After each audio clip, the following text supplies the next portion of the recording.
द्वितीय चरण का चुनाव प्रचार थमने के बाद अब प्रत्याशी अपने घर में विचार मंथन कर रहे हैं। वहीं हमने संध्या पाठक लालपुर प्रत्याशी से खास बातचीत की। उन्होंने कहा कि क्षेत्र की जनता किसी प्रलोभन में ना आए और कुछ प्रत्याशी ऐसे होते हैं जो बाहर से आकर के यहाँ चुनाव करते हैं और बाहरी व्यक्ति भी यहाँ पे चुनाव प्रचार में उनका समर्थन करें, जिससे जनता बचे। नमस्कार। त्रिस्तरीय पंचायत चुनाव 2024 का आगाज जो है वो हो गया है और कल जो है चुनाव होने वाले हैं और प्रत्येक पंच, सरपंच, जनपद सदस्य, जिला पंचायत सदस्य चुनाव को लेकर के अपनी रणनीति बनाए हुए हैं और कल जो है चुनाव प्रचार थम गया। अब प्रत्याशी घर में बैठ करके एक विचार विमर्श कर रहे हैं कि कौन से क्षेत्र में किस तरह से जनताओं को समर्थन मिल रहा है। आइए हम बात करेंगे लालपुर जनपद सदस्य प्रत्याशी संध्या पाठक, जो कि लालपुर क्षेत्र से चुनाव लड़ रही हैं। उनसे हम बात करेंगे कि उनका चुनावी रणनीति कैसा रहा है और क्षेत्र की जनताओं का किस तरह से उनका समर्थन मिला है।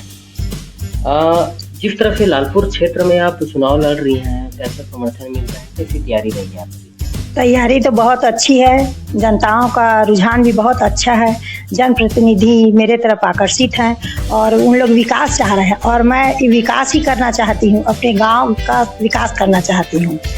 प्रत्याशी तो बहुत हैं पर रुझान मेरे को अपनी तरफ ज़्यादा दिखाई दे रहा है। कितने प्रत्याशी हैं लालपुर? हम लोग 8 प्रत्याशी हैं। 8 प्रत्याशी हैं, सब अपने अपने इसमें लगे हुए हैं, पर मेरे हिसाब से मेरे तरफ रुझान अधिक नजर आ रहा है। आप चुनाव जीत करके आती हैं तो क्षेत्र की जनताओं के लिए क्या सोच के रखे हैं आप? मैं क्षेत्र की जनताओं के लिए यह सोच कर रखी हूँ कि जो सड़क निर्माण है, दूर दराज में जो ग्रामीण लोग हैं उनके तक व्यवस्था नहीं पहुँच पा रही है, उनका मैं विकास चाहती हूँ, उनको आगे बढ़ाना चाहती हूँ। नल जल सब सेवाएं उपलब्ध कराना चाहती हूँ। ग्रामीण अंचल से जो व्यक्ति आ रहे हैं, पैदल आ रहे हैं, उनको आने जाने का रास्ता इतना जर्जर है कि देखने लायक नहीं है। उसके लिए सरकार को थोड़ा देखना पड़ेगा और आगे बढ़ना पड़ेगा, उनका उन्नति करना पड़ेगा। प्रतिद्वंदी भी हावी हैं और एक से एक दिग्गज नेता उस क्षेत्र पे चुनाव लड़ रहे हैं, इस विषय में क्या कहें? मैं ये कहना चाहूँगी कि चुनाव के टाइम तो आ जाते हैं, चुनाव लड़ने के लिए, बाकी टाइम नजर नहीं आते हैं और बाहर से भी व्यक्ति लाते हैं, तो यह तो अन्यर्थ है। आप अपने घर गांव के व्यक्ति को देखो, किसी के रुझान में मत आओ, अपनी बुद्धि से काम लो और अपना प्रतिनिधि चुनो।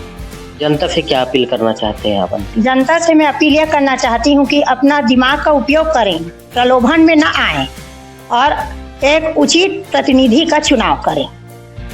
जी बिल्कुल, एक उचित प्रतिनिधि का चुनाव करें, क्योंकि लगातार प्रलोभन की जो बातें सामने आती हैं, जनताओं के लिए एक संदेश है कि जो अपने क्षेत्र की जनप्रतिनिधि जो है वो चुने, क्योंकि लालपुर क्षेत्र में 8 प्रत्याशी शामिल हुए हैं और सभी बढ़ चढ़ करके हिस्सा ले रहे हैं। तो संध्या पाठक का सीधे तौर पे ये मानना है कि जब ये चुनाव जीत करके आएंगी तो क्षेत्र में जो है विकास की उन्नति और महिला सशक्तिकरण को और जो सड़क की सुविधाएं हैं जो वंचित रह गई उनको आगे बढ़ाएंगी।